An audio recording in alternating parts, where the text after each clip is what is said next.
আসসালামু আলাইকুম বন্ধুরা, শুভ দুপুর। আজকে দুপুরে মুরগির মাংস রান্না করছি, সেটা হচ্ছে ব্রয়লারের মুরগি।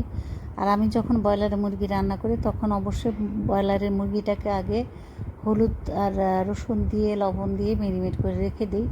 মেরিনেট করার কিছুক্ষণ পর আমি সেটাকে তেলে ভেজে নিই, কারণ দেশি মুরগিটা শক্ত শক্ত থাকে আর ব্রয়লারের মুরগিটা নরম থাকে, যে কারণে তেলে ভাজলে মুরগির মাংসটা শক্ত হয়ে যাবে আর তখন আপনাকে অনেকটা দেশি মুরগির মতো স্বাদ আসবে। যদিও ওই যে দুধের স্বাদ ঘোলে মেটানোর মতো সেই দেশি মুরগির স্বাদ পাওয়া যায় না, কিন্তু আমরা গরিবস বলে ব্রয়লারের মুরগি খেতে হয়। অনেকেই কিন্তু ব্রয়লারের মুরগি খায় না, কিন্তু আমাদের তো প্রতিদিন এরকম মাংস কিনে খাওয়ার সাধ্য নেই, ব্রয়লারের মুরগি ছাড়া উপায়ও নেই। তাই ব্রয়লারের মুরগিটাকে দেশি মুরগির স্বাদ পাওয়ার জন্য এইভাবে তেলে ভেজে নিই।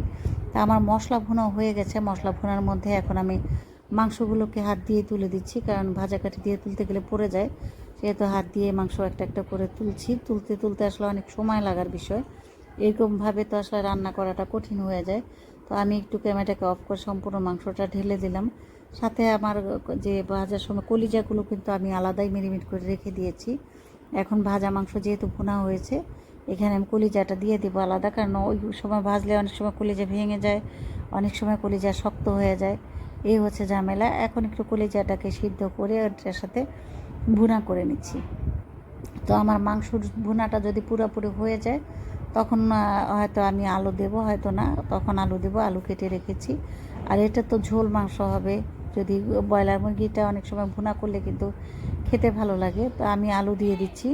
আলুগুলো দেওয়ার পর এটাকে আরেকটু ভুনতে হবে। আরেকটু ভালো করে ভুনার পর তারপর কিন্তু আমি এটার ভিতর ঝোল দেবো। তা আগে আমি মাংসটাকে দিয়ে দিচ্ছি।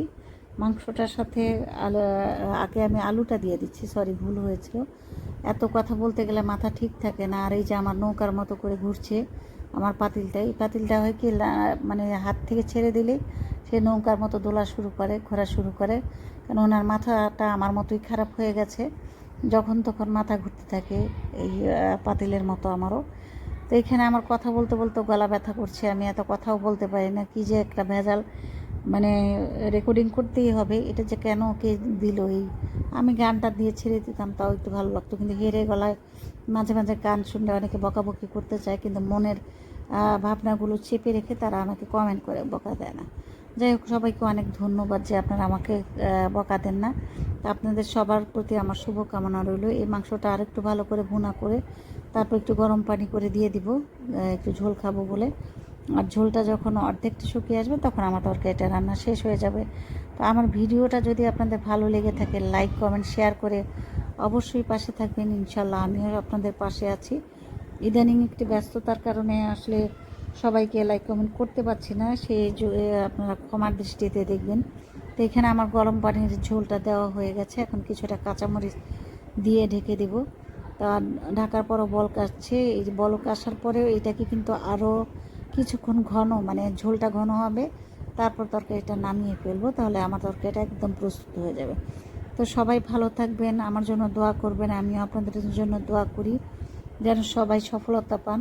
তো ভালো থাকবেন সবাই, খোদা হাফেজ।